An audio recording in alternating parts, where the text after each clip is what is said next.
ಇಂದಿರೆಗೆ ತಲೆಬಾಗಿ ಪರಮಾನಂದ ಭಕ್ತಿಯೊಳಗಣ ಧ್ಯಾನಿಸಿ ವಂದಿಸುವೆ ಶಾರದೆಗೆ ವಂದಿಸುವೆ ಶಾರದೆಗೆ ಶಕ್ರಾದಿ ಅಮರಲಿಂಗರಗೆಯೇ ನಾಂದಿಯುಳು ವರವ್ಯಾಸ ಮುನಿಪದ ದ್ವಂದ್ವ ಗಾನದನಾಗಿ ಕವಿಗಳ ಸಂದಡಿಯುಳಬಡುದ ಒಂದಿಗಡಿಯೇ ಕಥಾಮೃತವ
ಯಾಕೆ ಹೇಳು?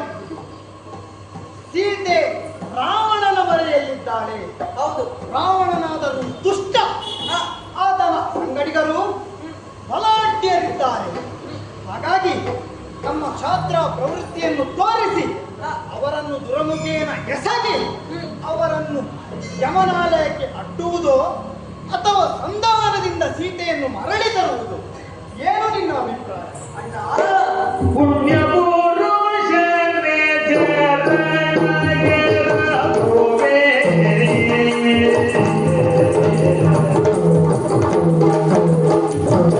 ಪುಣ್ಯ ಪುರುಷನೇ ಪುಣ್ಯ ಪುರುಷನೇ ಪುಣ್ಯ ಪುರುಷನೇ ಚರಣಗಿರಬಹುವೆ.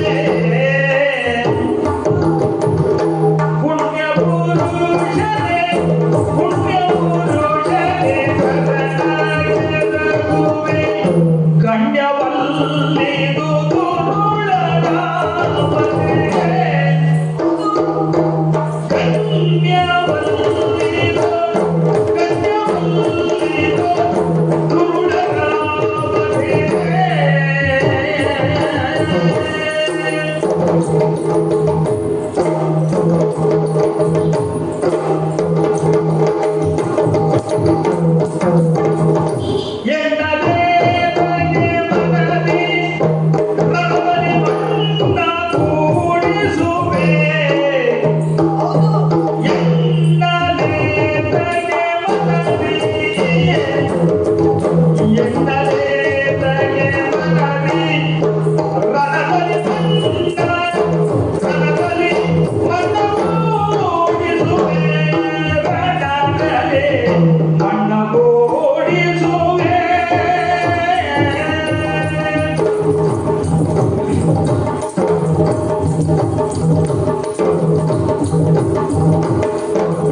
ನಾವು ನಾಡನ್ನು ಬಿಟ್ಟು ಕಾಡನ್ನು ಸೇರುವಾಗ ಜನರು ಆಡಿದಂತಹ ಮಾತು ಏನದು?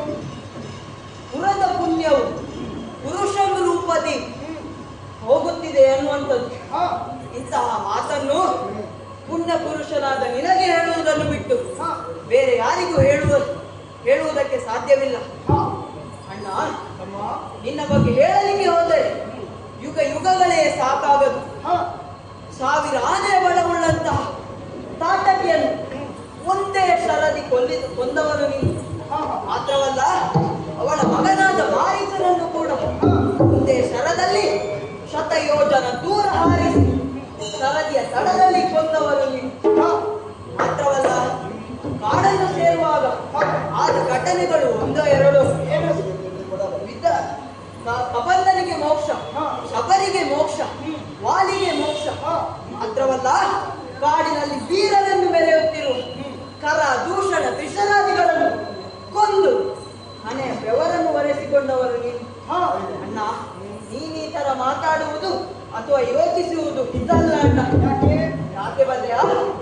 ನೀನು ಲೋಕಕ್ಕೆ ಕಲ್ಯಾಣ ಮಾಡಿ ಋಷಿಗಳ ಪ್ರೀತಿಗೆ ಪಾತ್ರನಾದವನು ನೀನು. ಅಣ್ಣ, ಕೇಳಿದಲ್ಲ ಯುದ್ಧದ ಪರಿ ಹೇಗೆ ಅಂತ. ನೀನು ಯುದ್ಧದ ಬಗ್ಗೆ ಯೋಚಿಸುವುದು ಬೇಡ. ಯಾಕೆ ಬಂದೆಯಾ?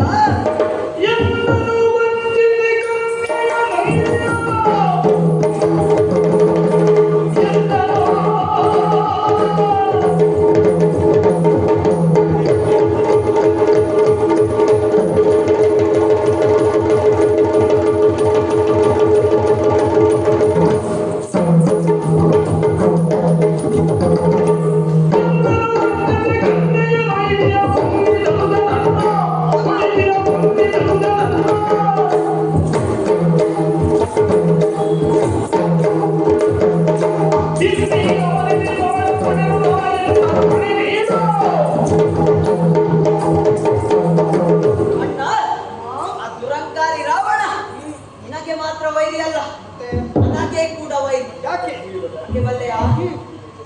ಸೀತಾ ಮಾತೆಯನ್ನು ಅಪಹರಿಸುವ ಸಂದರ್ಭ, ಅವಳ ರಕ್ಷಣೆಗೆ ಜವಾಬ್ದಾರಿಯನ್ನು ನನಗೆ ಕೊಟ್ಟು ವಹಿಸಿಕೊಟ್ಟಿದ್ದೆ.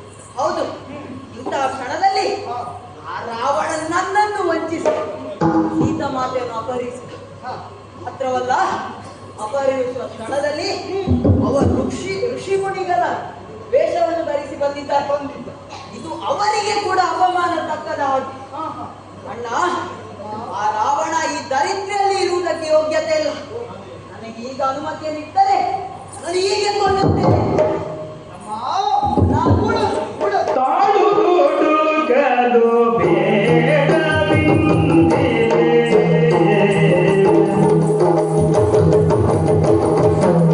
ತಾಳು ಹುಡುಕಲು ಬೇಡ ಎಂದಿದೆ. ತಾಳು ಹುಡುಕಲು ಬೇಡ ಎಂದಿದೆ. ಬೇಡಿಗಳು ಹಲುಬೇಕು ನಿತ್ಯಾನ. ಬೇಡಿಗಳು ಹಲಬೇಕು ನಿತ್ಯಾನ.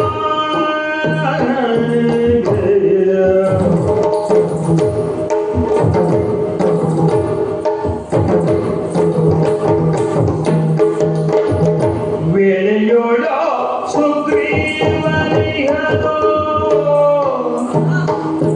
ವೇಳೆಯೋಳು ಸುಗ್ರೀವನಿಹನೋ. ಗೆಳೆಯನವನೋ ಗೆಳೆಯನವನೋ.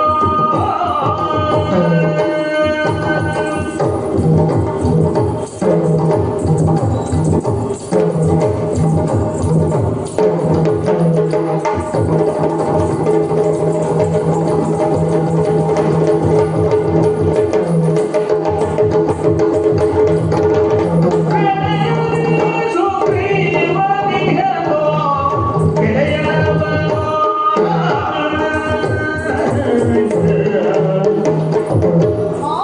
ಅಣ್ಣ, ಕೂಡದು ಯಾಕೆ ಅಣ್ಣ?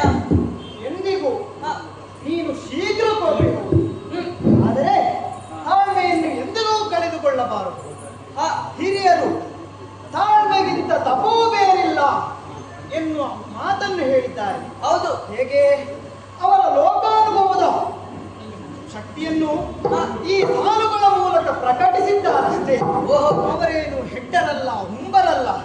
ಹಾಗಾಗಿ ತಾಳ್ಮೆ ಎಂಬುದು ಒಂದು ತಪಸ್ಸು ಇದ್ದಂತೆ. ಈಗ ನಮ್ಮಲ್ಲಿ ಸುಗ್ರೀವನಿದ್ದಾನೆ, ಹೌದು. ನಮ್ಮ ಆಪ್ತನೇ ಆಗಿದ್ದಾನೆ. ಹ, ಆದರೆ ರಾವಣನಿಗೂ ಒಂದು ಅವಕಾಶವನ್ನು ಕೊಡೋಣವಂತೆ. ಹ, ಅವನು ಸರಿಯಾದ ದಾರಿಯಲ್ಲಿ ನಡೆಯುತ್ತಾನಂತಾದರೆ ನಮಗೇನು ತೊಂದರೆ? ಹೌದು. ಹಾಗಾಗಿ ಈ ವಿಷಯದವಾಗಿ ಸುಗ್ರೀವನಲ್ಲಿ ಮಾತನಾಡುತ್ತೇನೆ. ಹ. ಹೋಗಿ ಸುಗ್ರೀವನನ್ನು ಬರಬೇಕು.